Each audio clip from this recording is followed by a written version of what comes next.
In the beginning was the Word, and the Word was God, and the Word was with God. He was in the beginning with God. All things were made through him, and without him nothing was made that was made. In him was the life, and the life was the light of men. And the light shined in the darkness, and the darkness did not comprehend it.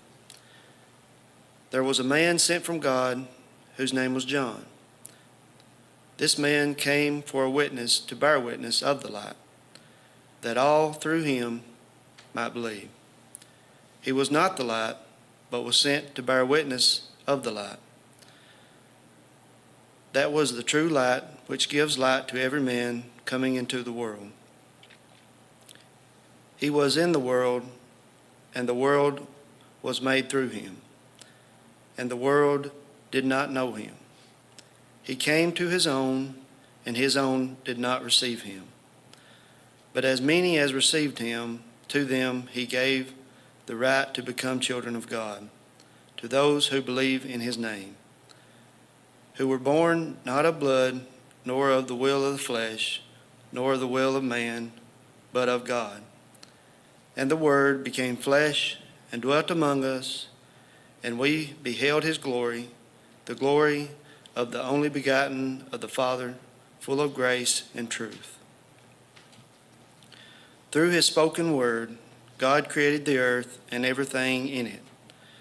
But put the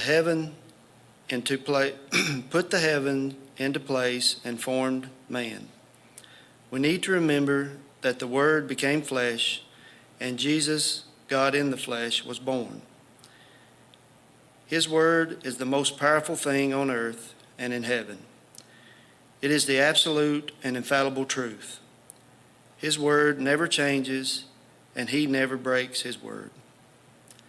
Because the Word became flesh, it says in Hebrews 7:25 that Jesus is able also to save them to the uttermost that come unto God by him, seeing that he ever liveth to make intercession for them. If, as we partake of the Lord's Supper in remembrance of Jesus, we look at Jesus primarily as someone who owes us something rather than one to whom we owe everything, we will not see his glory.